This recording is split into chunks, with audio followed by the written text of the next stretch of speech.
back to another episode of Women Gone Wild podcast, a space where rebellious, authentic, expressive, free-spirited women who don't fit into a box are celebrated and encouraged to keep popping her shit. I'm your host, Zae, and whether this is your first time here or your sixth time here, welcome. I'm so happy to have you. I hope everyone had a really good week so far. I hope everyone enjoyed their AquariUS season and their Valentine's Day. I know I did. It was really lovely. I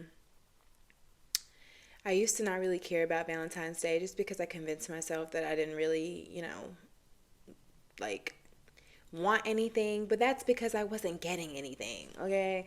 I was either single or in a relationship with someone who wasn't that romantic, and so I just kind of convinced myself that I don't care about intentionally showing up that day to celebrate love. And I feel different now at age 32, besides the commercialized, capitalistic aspect of every holiday. Valentine's Day is nonetheless a celebration of love, and that's love that exists within all types of relationships, whether they're platonic, familial, homoerotic, romantic, whatever. And so I just appreciate that. I appreciate us all collectively tuning in and tapping into the highest vibration that exists, which is love. It's very potent energy, and I can still feel the effects of it now. It's February 18th. Valentine's Day was about 4 days ago. So yeah, I can still feel that love vibration in the air, and it's beautiful. So yeah, my Valentine's Day was cool. I actually had this, whole picture in my head.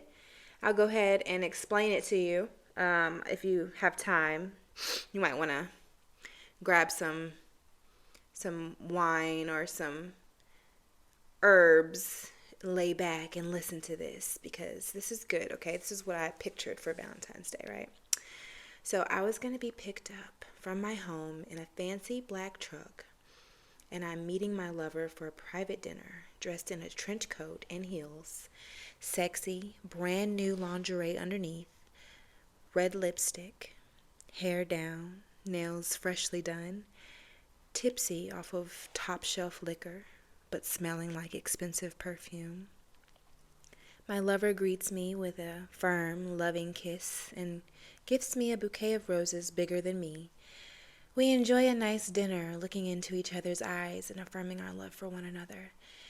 I'm enjoying the vibes and practicing pudendal nerve eating. Every bite, paired with a Kegel, activates the pelvic floor and stimulates the pudendal nerve. This is the nerve that is responsible for carrying sensations from the pussy to the brain. The taste of food changes for the better somehow.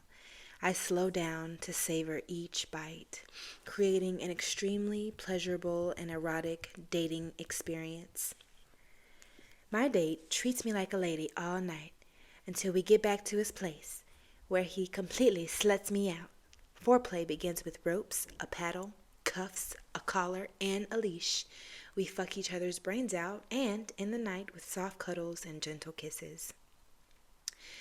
So that's how I pictured it. What actually happened was me and my boyfriend had drinks, ordered takeout, and went home to fuck all night, which was lit as fuck too. A win is a win.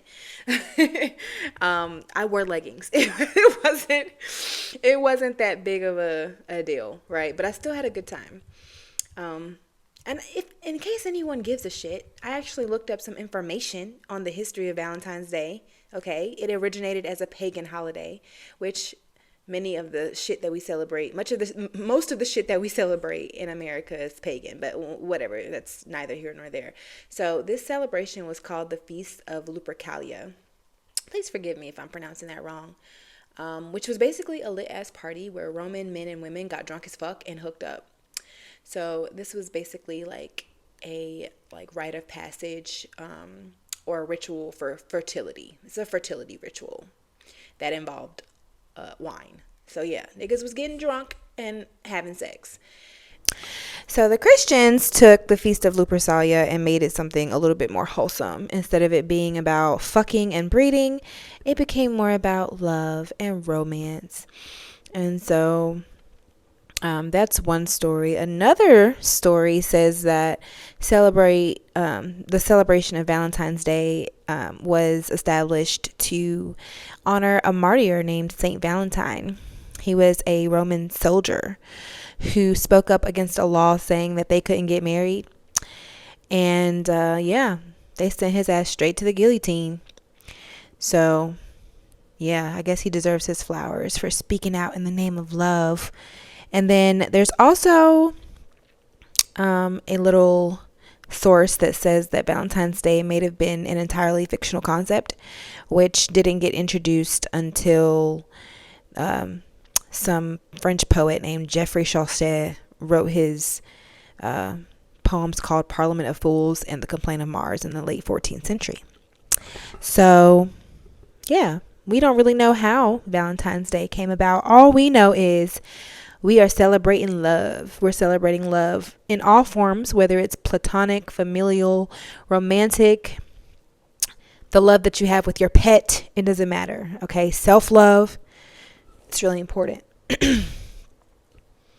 And so, yeah, I hope everyone had a beautiful Valentine's Day, especially those of you who are not in a relationship. I hope that if you are not in a relationship, you still felt all that love energy, as potent as it is, and you poured it into yourself or into, well, you always got to pour that love into yourself, but I hope you poured it into yourself, and maybe you had some left over to pour into your platonic or your familiar relationships. Either way, it's a beautiful time. And yeah, there are many single women right now, and these women are single by choice, okay? Not looking, which is understandable because men aren't exactly putting their best foot forward these days, okay? In my opinion, they need better coaches and a new PR team, because I know a lot of great guys in real life, but like online, they all seem involuntarily celibate and a little bit homicidal. So, yeah. Men just need a better PR team. They need a new publicist. And yeah, just shout out to my single ladies. I know that y'all are taking the time to be really intentional about healing. Y'all are decentering romance and living your best life, which is great. And I know that some of you may want to find love and haven't had much success in dating and relationships. And I know y'all are tired of being told, like, just focus on yourself. And because I get it, no amount of self-love is going to replace the desire for romantic love, companionship, or like real intimacy for real. So like hearing that is just like kind of, I understand how it can be kind of counterproductive or redundant, played out. Trust me, I see you. I also think it's important to realize that self-love isn't supposed to replace your need for romantic love. It's supposed to prepare you, right? And align you with someone who is for the real you. Singlehood is supposed to be an intimate time that you spend getting to know yourself. And, you meet yourself as deeply as you want someone else to meet you. And you get to know yourself so well that you become aware of who you are, what you need, what you desire, what you have the capacity to bring into the relationship, how you can show up in your next relationship as your best self, and just how you can, evolve and elevate as a person, as an individual coming into any type of relationship, whether it be platonic or romantic or whatever. So yeah, like this alone time, like this singlehood is supposed to allow you to show up authentically when you're dating and like actually choosing someone that you might want to be with. You're not trying to audition. You don't have to play a role according to someone else's preferences. No, like you'll be secure and confident enough in yourself to lay it out on the table and just be like, hey, this is me. You can take it or leave it. Because if you don't like it, then you can get the fuck on. And guess what? You'll be, making room for the people who are for me. You know what I'm saying? That's what you can say. That's the key, right? To ending the cycle of like bad dates and lame situationships, and really landing that successful relationship is like finding that person that you can be authentic and whole in yourself with. Like, once you get a good understanding of yourself, you are able to clearly discern who is and who isn't for you. Like, and just like singlehood doesn't replace the need for romance, please understand, self-healing does not replace the need for relational healing. There's going to be things that come up unexpectedly due to the simple fact that you're going from singlehood to being in a relationship. You have another person all of a sudden holding a mirror up to you, shining light on shadows and interacting with the spirits that you house. And so, like, you can't have this experience by yourself. It's not the same. You can only have that type of revelation and awakening when you're in relationships. And so many people feel like they have to be like perfectly healed in order to earn love from another person, and that simply isn't true. I'm here to tell you that today. Like, relationships actually have been teaching me that we are never fully healed. Like, all we do in relationships is learn to make space, learn to take accountability, and communicate and respond more effectively over time. We don't become perfect when we enter relationships. We just learn how to navigate better. You know what I'm saying? And so I also know the girls are tired of hearing the same cliche, the right one will come along when you least expect it. But I ain't gonna hold you now, because for me that is absolutely true. Romantic relationships have always kind of just like fallen into my lap, especially during times when I least desired to be one. Like, being one. There's always like some random motherfucker popping up out of nowhere ready to fall madly in love with me. And I admit, this is why I find myself in committed relationships before I'm actually ready for them. Because I be just chilling, you know what I'm saying? I just be doing fine on my own. And then boom, this person comes along and all of a sudden their presence and their company starts to feel better than my solitude. So I flow with it. And I personally attribute this phenomena to our collective misunderstanding of how manifestation actually works. I'm finding that energy moves away from us when we try to call it in through anything like negative, it's literally like a positive and negative force attracting to each other like magnets. That shit is crazy. Like, if you're trying to call in energy with fear, doubt, desperation, manipulation, dishonesty, you actually like push it away from you. You know what I mean? It repels that shit from you. But if you call in whatever you desire through faith and trust and courage and openness and receptivity and like a healthy detachment from any specific outcome, you're more likely to actually manifest it and materialize it. And this is why love spells don't work, or why they backfire and wreak havoc altogether. Like, when you're pressed, you repel. And when you let go, you become magnetic, which is quite the mind fuck, quite the mind fuck. But yeah, it's Aquarius season, and I love Aquarius season personally because I get to be pulled out of my usual Virgo energy, that consists of logic and order and routine. And I get to, just kind of settle into that like flow of just being rebellious and spontaneous, and just like working based off of inspiration rather than like a need to do or an obligation. So like, I've been telling myself, oh, I'm gonna do something, right? But then if I don't feel like doing it when the time comes to do that, I also tell myself that's no big deal. Obviously, my body needs to rest, or obviously my spirits want to interact with something else, some other activity. So yeah, like, I'm definitely just integrating that as a main principle or a theme in my life, move off inspiration rather than obligation. And being a perfectionist, I'm seeing, doesn't actually mean that life is actually perfect. All it means is that a bitch is anxiously trying to cover up her mess to hide her imposter syndrome. And like, Yeah, there's actually no perfection taking place. So being a perfectionist is actually really fucking pointless. So yeah, I'm just flowing more. And that's why I fucking love Aquarius season. And I'm also finding that consistency is actually more probable when you do a little bit of what you genuinely feel each day rather than trying to force yourself to do a lot. You know what I'm saying? And yeah, I've been thinking outside the box and just cultivating new ways to express my creativity. I've been calling myself a multidisciplinary artist. You know, that includes all types of shit: painting, writing, poetry, podcasting. I've even been like dipping my toes into stand-up comedy. So we'll see. I'm loving it. So just one question before I get out of here, because this episode is not going to be too long today. I just wanted to just check in with my audience. For any of the women who happen to be squirters, I just wanted to know, like, do you have to do laundry every time you fuck? Or because yeah, my man spent the weekend with me and I had to do laundry like 6 times.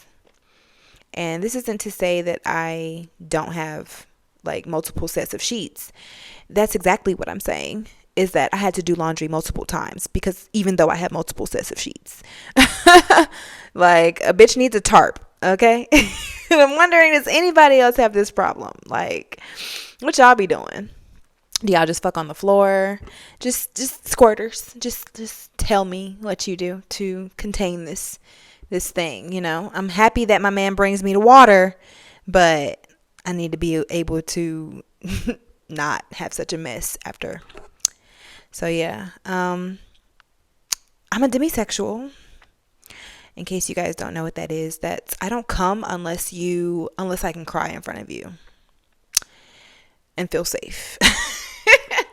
I don't get turned on unless I know that you are going to protect my feelings and give a fuck about my emotions, and that unless I know you're in an emotionally safe space, my legs are closed pretty much. So that pretty much explains why I'm in a relationship.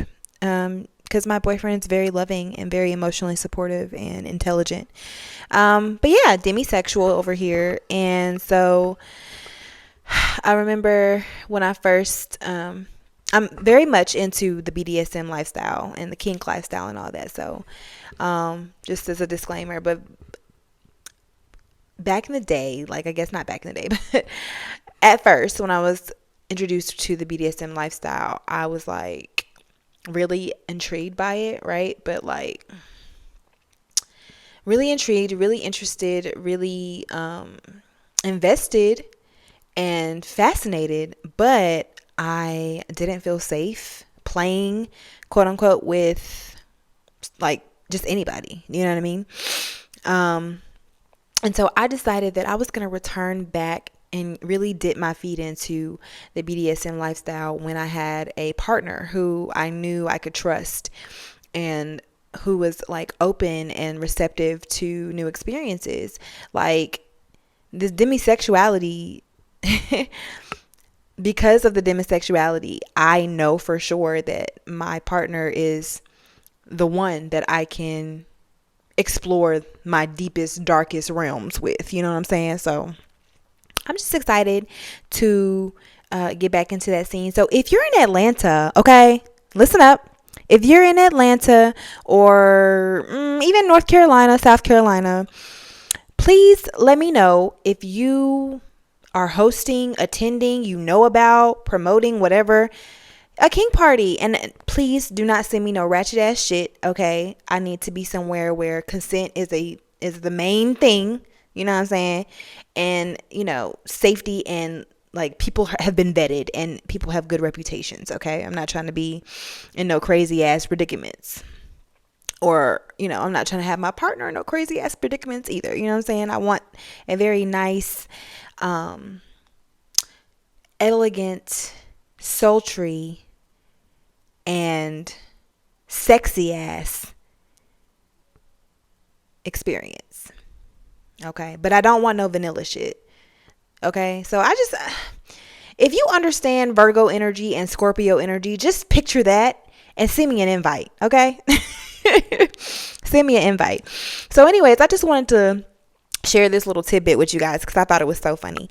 So the other day I used my vibrator, right? And let me tell you, this motherfucker died the second after I came.